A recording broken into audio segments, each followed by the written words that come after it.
The deception unveiled the approaching storm. War Commander Thex stood tall on the command deck of his flagship, the Eternal Dominion.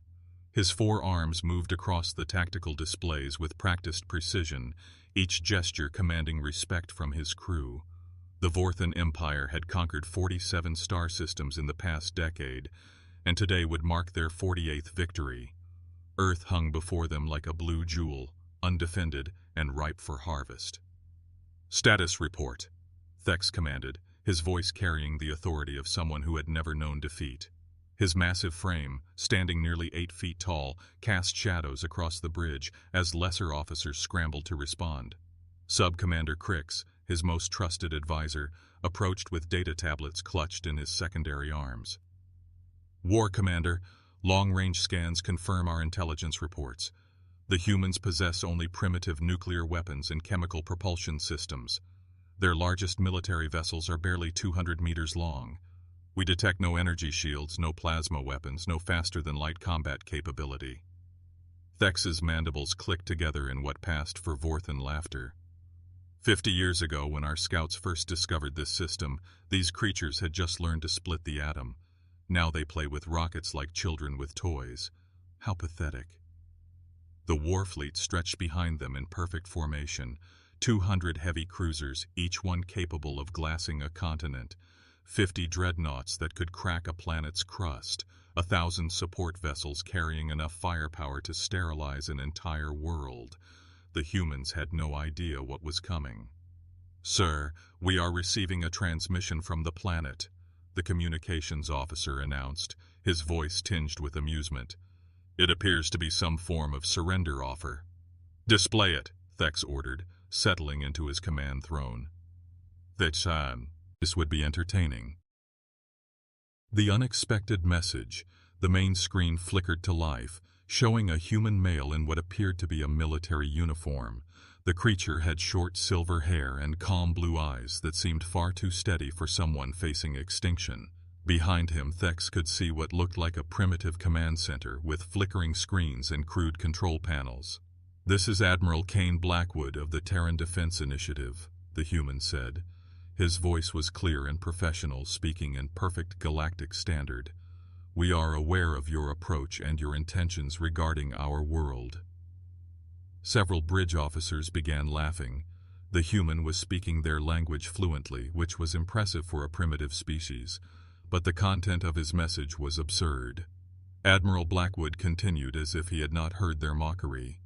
"I am authorized to offer your fleet one opportunity to alter course and depart our system peacefully. If you choose to proceed with hostile actions against Earth or her colonies, you will be engaged and destroyed by Terran defense forces." The laughter on the bridge grew louder. Colonies? These humans barely had space stations.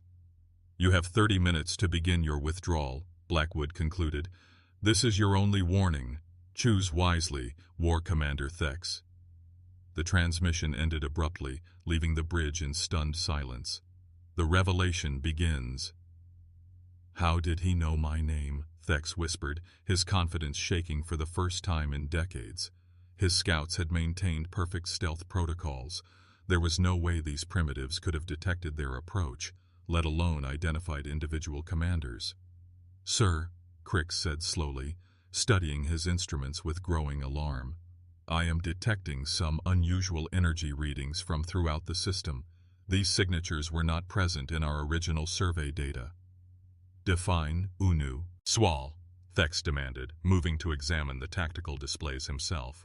"The readings suggest artificial constructs of significant size hidden throughout the asteroid belt and on the dark sides of several moons. The energy signatures are—" "Sir, they are more advanced than anything in our database." Thex stared at the display in disbelief. "Impossible.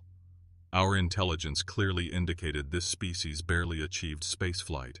They still use primitive combustion engines for planetary transportation." "War Commander," the tactical officer called out, his voice cracking with panic. "Multiple contacts appearing throughout the system. Large ships decloaking behind asteroids and planetary bodies. I count over 600 vessels, sir. All showing advanced energy signatures." The main tactical display suddenly erupted with red warning icons. Ships were appearing everywhere, rising from what had seemed like empty space, emerging from behind moons, detaching from asteroids where they had been perfectly camouflaged. These were not primitive vessels cobbled together from scrap metal and hope. They were sleek, angular warships that seemed to bend light around their hulls, their energy readings off the scale. The true face of humanity. "How many ships?" Thex asked, his voice barely above a whisper. "Still counting, sir. Over 800 now. Sir, these vessels are displaying technology that exceeds our own. Their power cores are generating energy levels that should be impossible for ships of their size." Without warning, the communication system activated again. Admiral Blackwood's face appeared on screen, but this time he was not alone. Behind him, Thex could see what was obviously a warship's bridge, filled with humans working at stations displaying holographic technology that made Vorthan's systems look primitive. "War Commander Thex of the Vorthan Empire's 7th Conquest Fleet," Blackwood said, and Thex felt his blood freeze. The Huamates knew not just his name, but his exact fleet designation and military history. "You chose to ignore our warning. That was unfortunate, but not unexpected." "How do you know?" Thex began, but Blackwood continued speaking. "For the past 50 years, your empire and others have treated Earth as a backward world, safe to ignore while you carved up the galaxy among yourselves. You made a critical error in your assessment." Behind the human, his bridge crew worked with calm efficiency, their instruments displaying tactical information that tracked every ship in Thex's fleet in real time. "Your intelligence was partially correct," Blackwood continued. "We did start with chemical rockets and nuclear weapons. What your scouts failed to report was our rate of technological advancement. We achieved faster-than-light travel in 2387. We developed energy shielding in 2391. We mastered artificial gravity in 2395. We cracked the secrets of your cloaking technology in 2401. Around the Vorthan fleet, human ships began moving into attack formations. They moved like living things, flowing through space with impossible grace and precision. Their formation patterns were unlike anything in Vorthan military doctrine, suggesting tactical innovations that Thex could not even comprehend. The Predator revealed. "This is impossible," Thex said, his composure finally cracking. "You are primitives. Your technology is centuries behind ours." Admiral Blackwood smiled, and for the first time Thex understood why the human species had survived on a world filled with predators. There was something cold and calculating in that expression, something that spoke of intelligence and violence perfectly combined. "War Commander, humans have a particular talent," Blackwood said. "When someone tells us we cannot do something, we find a way to do it anyway. When someone threatens our home, we become very creative about solving problems permanently." The tactical display now showed over 1,000 human ships, each one radiating power signatures that made Vorthan dreadnoughts look like shuttlecraft.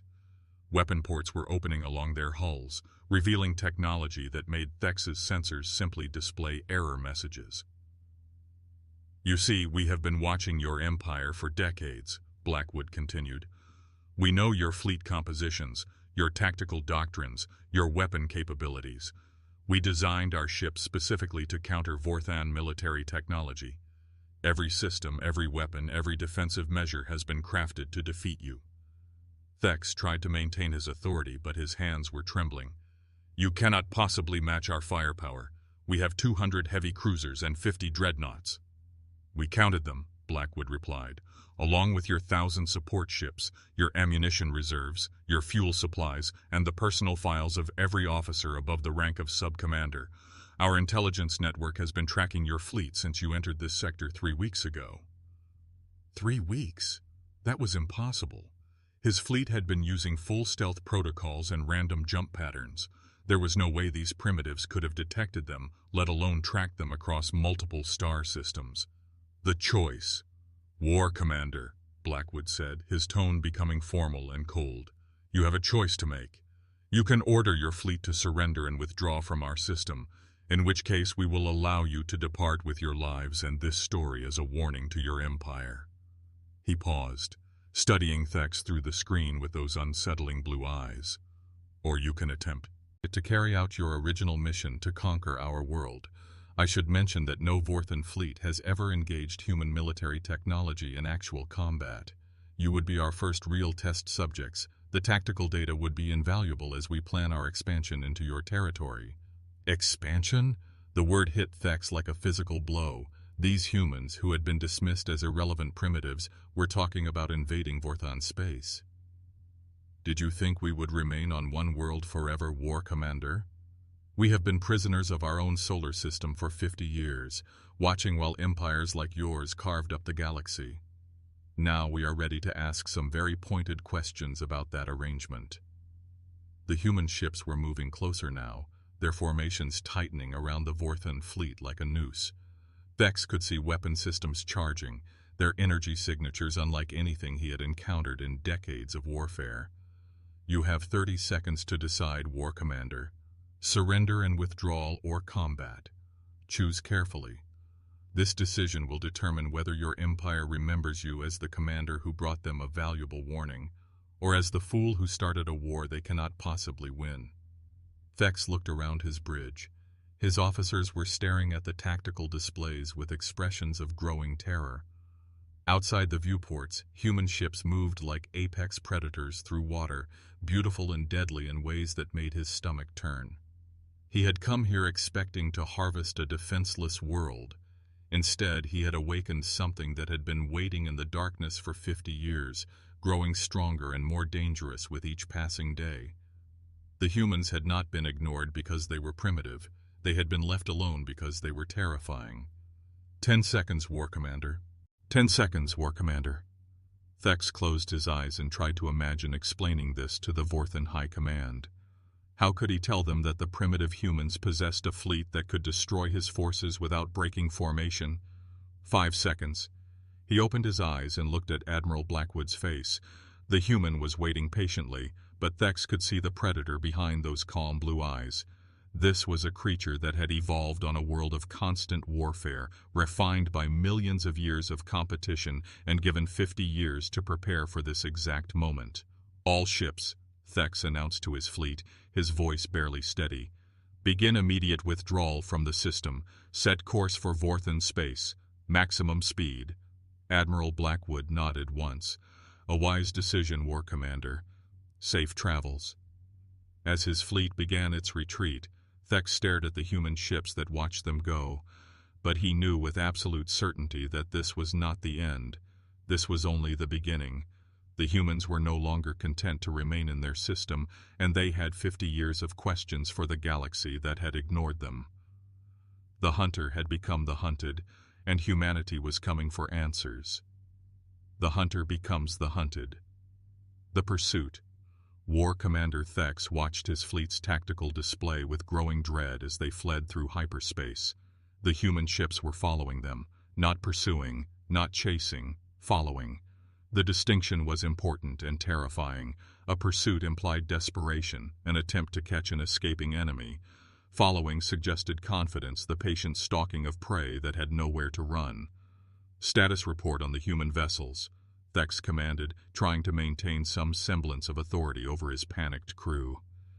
Sub-Commander Crix studied his instruments with trembling hands. Sir, they are maintaining perfect formation exactly 200 kilometers behind, and our rear guard. Their hyperspace signatures are cleaner than ours, more efficient. They are using less energy to maintain the same speed. That's impossible. Our hyperspace technology is the most advanced in the galaxy. Sir, with respect, we may need to reconsider our assumptions about galactic technology levels. Through the bridge's observation windows, Thex could see the distant glows of human ships maintaining their formation. They weren't even trying to overtake his fleet. They were herding them, guiding them along a specific route through hyperspace corridors that Thex was beginning to realize had been chosen for them, not by them. Communications. Attempt to contact Vorthan High Command. Emergency priority. Sir, I cannot establish a connection. Something is interfering with our long-range communications array. Thex turned to stare at his communications officer. Define interference. The signals are being blocked by some form of advanced jamming technology. But sir, the jamming is not coming from behind us. It is coming from ahead. The web revealed. The words hit Thex like a physical blow. If the jamming was coming from ahead, that meant the humans had ships positioned along their escape route. But how was that possible? His fleet had chosen their withdrawal vector randomly, using Vorthon military protocols that should have been impossible for the humans to predict. "War Commander," the tactical officer called out, his voice cracking with stress. "I am detecting multiple hyperspace signatures ahead of our current position. Large ships dropping out of FTL Drive." The main display updated to show their situation. Ahead of them, blocking their path to Vorthon space, another human fleet was taking position. These ships were different from the ones they had encountered at Earth, larger, more heavily armed, and bearing insignia that Thex did not recognize. "How many ships?" he asked, though he dreaded the answer. 50 capital ships, sir, each one larger than our biggest dreadnought. They are powering weapons."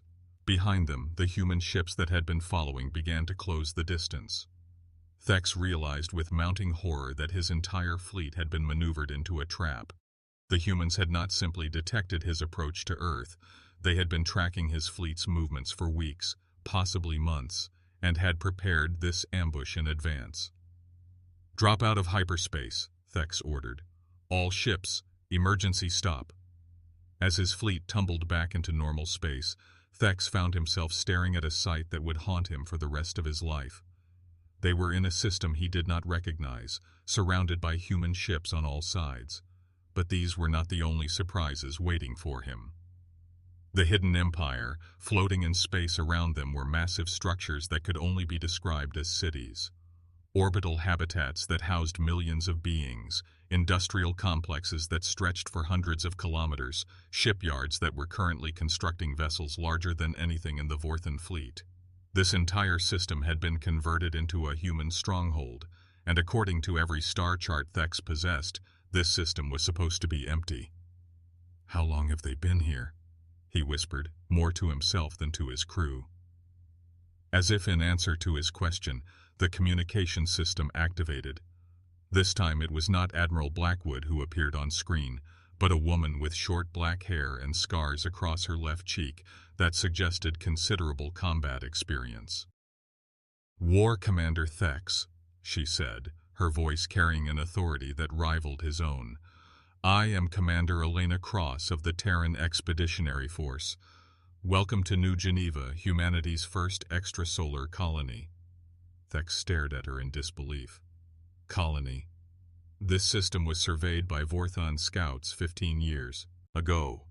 It was empty, lifeless. Commander Cross smiled, and Thex was beginning to recognize that particular human expression as a warning of impending doom. "War Commander, humans are very good at hiding things we do not want others to find. This system has been under human control for 12 years. We have 17 other colonies scattered throughout what your empire considers empty space." 17? The number came out as a croak. "War Commander," Cross continued, "did you really think we spent 50 years sitting on one planet, building ships to defend ourselves? We are an aggressive, expansionist species. The moment we achieved faster-than-light travel, we began spreading throughout the galaxy. We simply did it quietly." On the tactical display, more human ships were appearing. Not just warships, but cargo vessels, construction platforms, and what appeared to be mobile bases.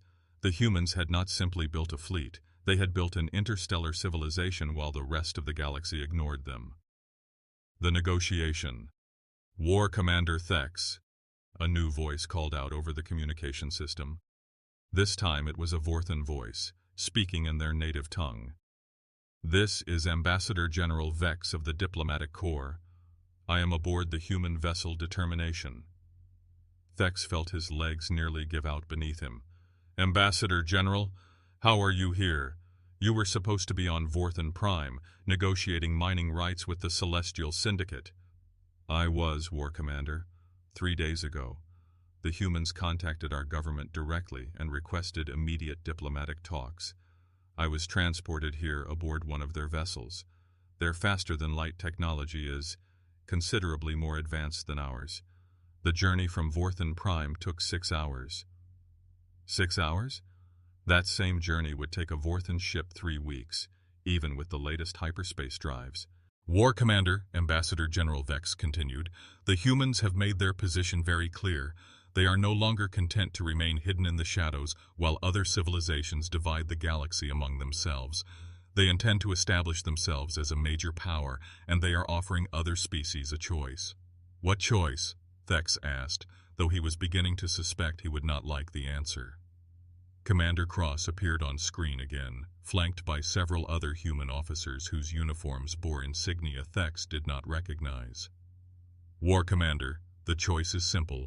Your empire can acknowledge humanity as an equal partner in galactic affairs, complete with territorial rights and representation in whatever governing body currently exists, or you can attempt to maintain the status quo. She paused, studying Vex through the screen with those unsettling human eyes. If you choose the latter option, we will demonstrate why that is not in your best interests. Around his fleet, human ships began moving into attack formations. But these were not the formations Vex had seen at Earth. These were the movements of a military force that had been preparing for large-scale warfare for decades. Every ship knew its position, every weapon was targeted, every movement was coordinated with mechanical precision. The demonstration. War Commander, Cross continued. Your empire controls 47 star systems. We have been observing 23 of them for the past 8 years. We know the location of every military base, every shipyard, every population center. We know your supply routes, your communication networks, your political structure. She activated a holographic display that showed detailed maps of Vorthon space. The level of detail was extraordinary, not just star charts, but tactical assessments of every Vorthon installation, complete with defensive capabilities, ties, and strategic importance ratings. How? Vex whispered. Humans are very good at watching and learning, War Commander. We are also very good at patience.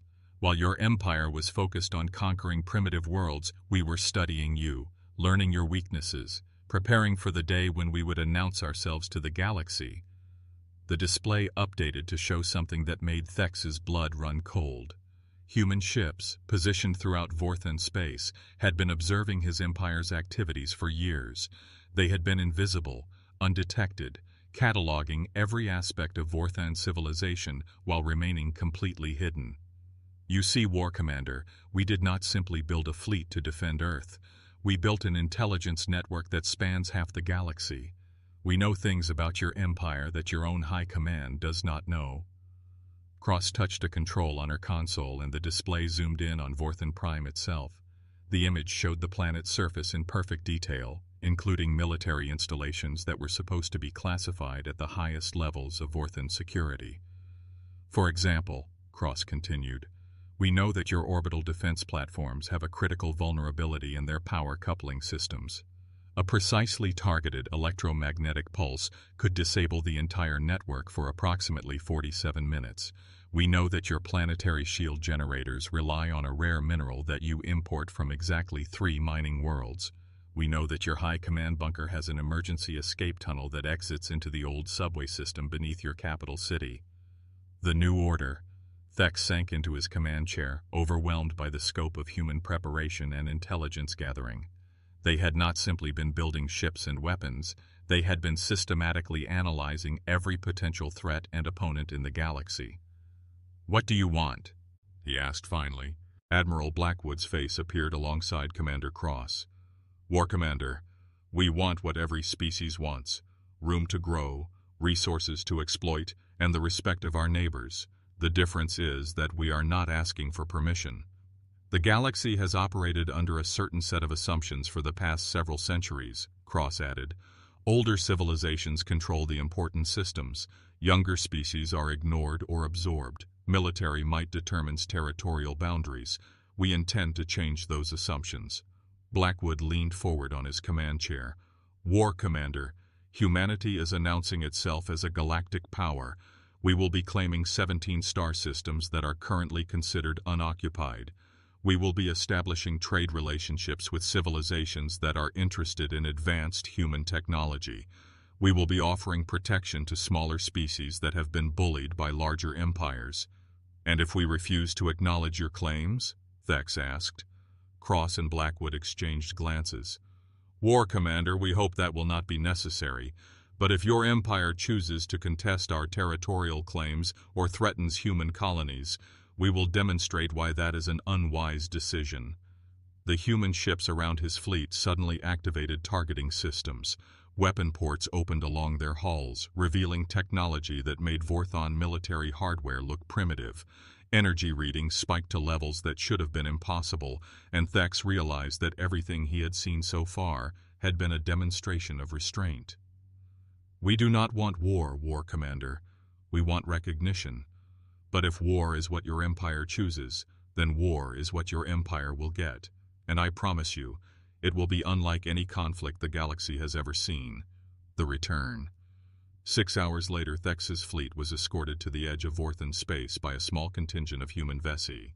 The message they carried back to the High Command was simple and terrifying. Humanity had emerged from the shadows, and the galaxy would never be the same. As Thex sat in his private quarters aboard the Eternal Dominion, composing his report to the Vorthan High Command, he tried to find words that would adequately describe what he had witnessed. How could he explain that the primitive species his empire had dismissed as irrelevant had spent 50 years building the most advanced military force in known space? How could he tell them that humanity possessed technology that exceeded anything in Vorthon databases, that they had been secretly colonizing star systems while remaining completely undetected, that they had been watching, learning, and preparing for this exact moment? Most terrifying of all, how could he explain that the humans were not content to simply defend themselves? They were expanding, claiming territory, and preparing to take their place as a dominant force in galactic politics. The prey had become the predator, and the galaxy's balance of power had shifted overnight. Thex finished his report and transmitted it to Vorthan High Command with the highest priority encryption. Within hours, similar reports would be arriving from intelligence operatives throughout the galaxy. The secret was out, and there was no going back. Humanity had announced itself to the galaxy, and the universe would never be the same. The age of human expansion had begun, and every civilization would have to decide whether they wanted to be humanity's partner or their next conquest. As his ship jumped to hyperspace for the final approach to Vorthan Prime, Thex looked back toward the sector of space that contained Earth. Somewhere out there, in systems thought empty and space believed to be void, human ships were moving with purpose and determination. The galaxy had a new apex, pretty, Ator, and it was hungry for growth.